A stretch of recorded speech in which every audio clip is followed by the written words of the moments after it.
So out of the mouth of babes, Forbes, the dollar has collapsed. Now remember how they eased you into it a little over 2 years ago? Oh, these crackpots are saying that the dollar's going to collapse, that we're going to have a recession. That's not very likely. Then in April, well, the dollar looks like it's collapsing. They get you ready for this merger of the IMF and the World Bank and giving the Federal Reserve more powers and acting like the SEC is inept. Well, the SEC is inept because they're part of the cartel. Of course, they're not going to go after their bosses. Okay? Global economic crisis to continue, IMF chief. Now, this is in direct contradiction to what Lord Obama said to us just a few days ago with Biden behind him and that ghoul Pelosi. And then they have what really upset me was the WWE style politics of the boo, boo. And then the one guy says, you lie. And the next day he apologizes, but he's campaigning and getting tons of money. It's a joke. Get me on the floor of the House when he says something like this. I'll say a lot more than you lie, and I'm not going to recant the next day because it's supposed to be gentlemanly of me. Give me a break. This is our country we're talking about. This is our Constitution, our Bill of Rights that's just going, it's gone. I mean, it is gone. It's gone when they're going to force you into socialized health care that's not even going to protect you. It'll be yet another tax. Death care is what it is, and that's why it got that kind of a name. But they're going to play the left-right baseball, and I don't like it. Global economic crisis to continue. IMF chief, the global economic crisis will continue, and countries must do more to adapt to financial market regulations. International Monetary Fund Managing Director Dominique Strauss-Kahn told a German magazine on Saturday the global economic crisis will continue even if Germany and France had some good figures in the second quarter. Strauss-Kahn was quoted as saying in an advance copy of an article to be published in Der Spiegel on Sunday. And this basically came out on Saturday. It is right to say that not enough has happened. I hope the G20 meeting in Pittsburgh will bring new momentum, and it will because that's what the media will hype up. Meanwhile, Barack Obama is about to be the first sitting president as the head of the UN Security Council just in time to host a huge globalist meeting. Just as the UN says that they need a new global reserve currency. Do you understand what this is about? This is about a big consolidation of power. This is about globalism. This is about gutting the dollar so it is no longer a currency. Without new rules, we will return to our old behavior. They need new rules. And here it is at the end, the crescendo. Okay? He says that they need exit strategies, ways to get out of currencies. In other words, we might need a way to get out of the dollar. He also said the IMF had sufficient resources for now, but if the body were to take an additional responsibility, it needs to coordinate a financial safety net for countries in financial difficulty. So in other words, let's give them even more power. We haven't given them enough.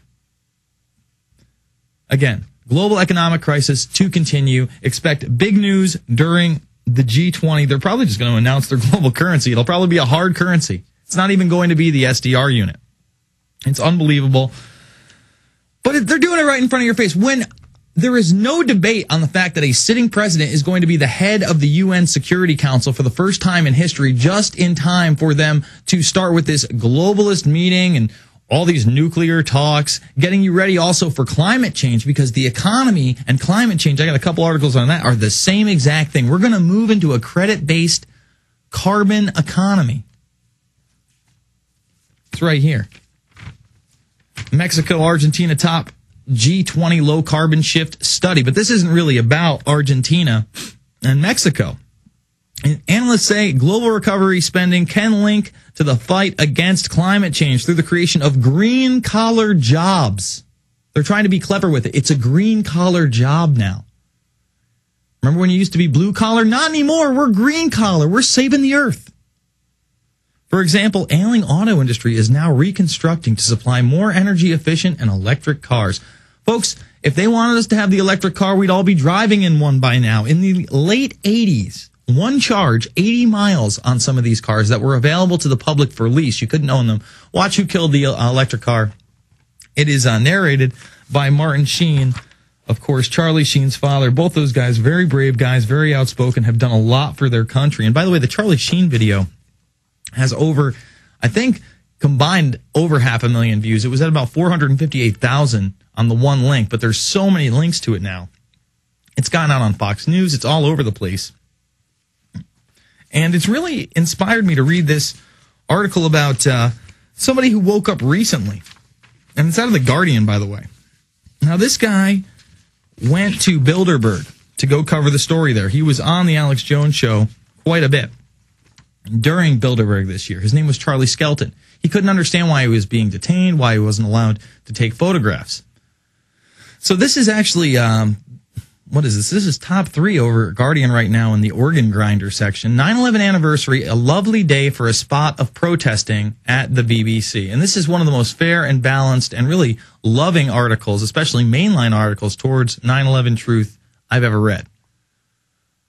8 years ago today, the world fell over on my TV screen while I vomited dodgy prawns into a washing up bowl. Shivering and baffled, I lay on the living room carpet picking shreds of bok choy from my poisoned teeth as the 4 busy horsemen of the apocalypse rode their jets into skyscrapers and put everything we knew about everything to the torch. No wonder some people saw Satan's face in the dust. September 11th was a day for the demons, a jubilee of mayhem, the devil's own harvest festival. 8 years later, and though the shivering has stopped, that sense of bewilderment and awe remains. The dust from that day is still in people's lungs. Our world is madder than ever. And I'll never eat shrimp chow mein again. Damn you, Al-Qaeda. You took away my freedom to eat Chinese food. I hate your hatred of my freedom. Now, here's where it really starts to get good.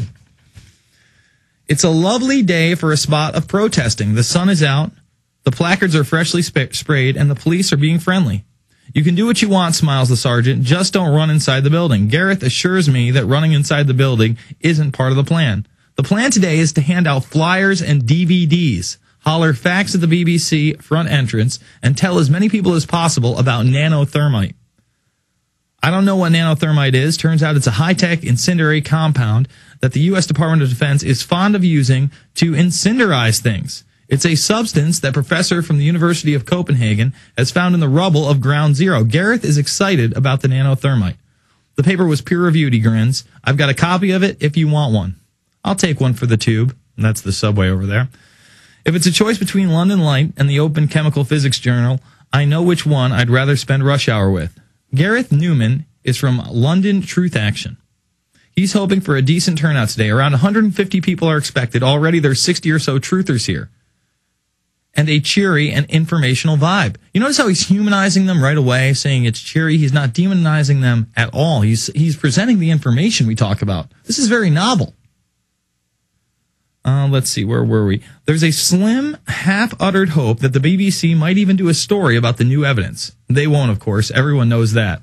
Still, Gareth is a beacon of optimism. A lot of younger people are questioning the official story, particularly those who were in the range of 18 to 25 when the attack happened. A sad bit of math takes place in my head. I'm one of the older guard.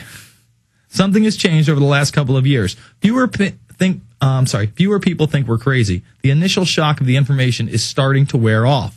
And that is true. As time goes on, more people are apt to actually take a look at this information. As emotionally, it's still very hard for some people. I know I really got emotional during 9/11 as well. Something has changed over the last couple of years. Fewer people think we're crazy. And certainly the protest here feels resolutely sane. No one here has a tinfoil hat. Gareth's had a haircut and everything. The girl in the pants is about as kooky as it gets. The free DVDs are proving a hit with BBC workers. Spirits are running high, and the leaflets are running low. I offered to go on and print some more. So he goes and actually prints some for him. This is just like, go Charlie Skelton. Go back to sleep, booms the tall man with the loudspeaker as I heard off to the print shop. Let's see. Your government is in control. Believe everything that you're told. Don't ask questions. A driver honks his support. Either that or he's just honking at the girl who's wearing frilly knickers over the top of her jeans. It's hard to tell from just the honk. The massive banner opposite the lobby says investigate 9/11, which I realize isn't an imperative at all. It's a question. Everyone here is a question. Gareth is a question. Nanothermite is a question. Truth is a question. 9/11 is a question. But here's something I really don't understand. When did it become uncool to ask questions?